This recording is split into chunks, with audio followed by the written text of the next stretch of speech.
구마모토나 하시모토와 같은 일본인 농장주들이 광활한 농지를 취한 후 여기에서 산출된 미국은 일본으로 반출하기 위해 군산항에 집중되었다. 그러면서 식민지성 소도시들이 탄생하는데 무엇보다 거점항을 마련하고 주변에 핏줄기들인 철도와 도로가 집중되었다.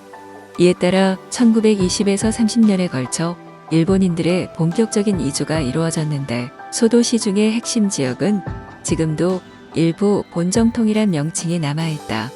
앞서처럼 소작농을 통해 재배되고 얻은 미국은 김제역과 부용역에 있던 정미소에서 도정된 후 김제미란 브랜드명으로 반출되었다. 지금도 부용역 근처에 구백구 금융조합과 당시의 월봉 도정 공장이 남아있을 정도로 완연한 흔적이 남아있다. 그러면서 수타랑의 중심에 있던 군산에는 정리업체뿐 아니라 일본인 이주민들을 위한 조미료업, 양조업, 식료품업 등의 경공업과 상업도 급성장하게 되었다. 그런데 군산항의 발전이나 일본인 농장 지주들의 배가 불어갈수록 소작농으로 전락한 대부분의 지역민들은 비참하고 빈궁하게 살았다.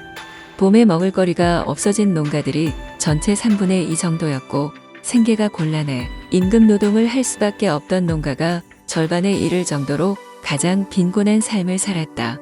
이런 모습은 조정 내의 소설 아리랑에 잘 녹아있다.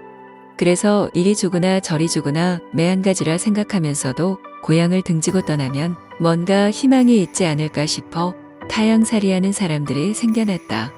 흔히 거론되는 곳 시간도 연해주 지역으로 지금의 러시아, 중국, 중앙아시아 등지였으며 하와이나 멕시코 등지로도 이주해 나갔다.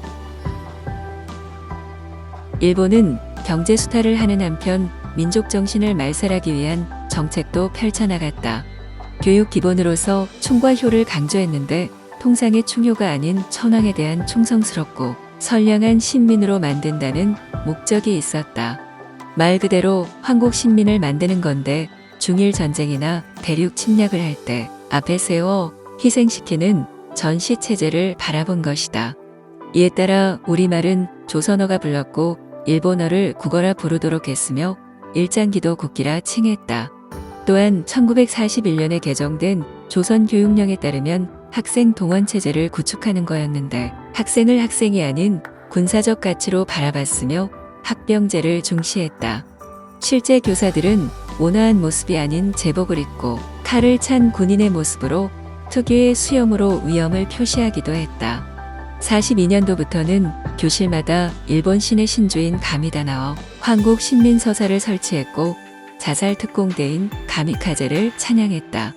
그리고 현 초등학교로 하면 4학년의 나이 이상이 되면 군사교육을 받았고 유사시 학생들을 동원해 전선 앞으로 동원하려 했다.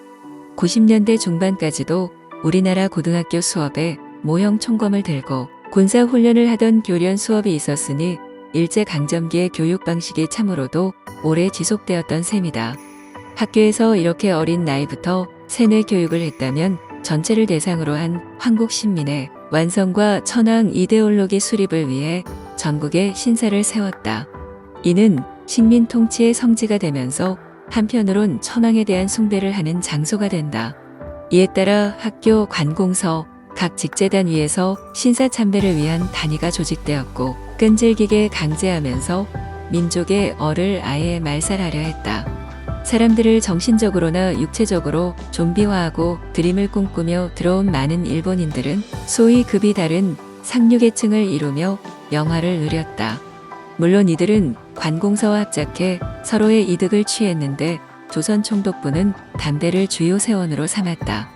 여기에 각종 표어를 넣었고 망하기 전에는 가미카제 특공대를 영웅으로 만들었으며 담배와 뗄 수 없는 관계인 성냥과 재떨이도 교육의 일환으로 활용했다. 당시 김제 사람들 거의 모두가 빈곤한 삶을 살았기에 어쩌면 성냥이나 고무신 혹은 램프 같은 상품들을 사용하는 것을 포함해 주금기, 전화, 재봉틀 등을 가지고 있다면 그건 소위 부유함을 자랑하면서 사회적 지위가 있음을 표시하는 것이었다. 또 우리나라 사람들이 사용하던 달력 대신 일본은 새로 제작한 달력을 유통해 통치 수단으로 삼았다. 그리고 전통 명절 대신에 붉은 일장기를 이용해 일본 경축일을 표시했다. 알게 모르게 생활 속으로 자연스럽게 스며들도록 해 부당한 것인지 잘못된 것인지 미처 깨닫지 못하게 하는 일본 특유의 전략이 세세한 곳까지 뻗친 모습이라 할 수 있다.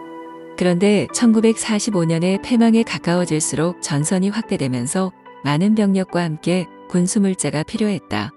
이에 모든 인적, 물적 자원을 전쟁에 동원하려 국가총동원법을 만들었고 한반도는 전시 총동원 체제로 바뀌었다.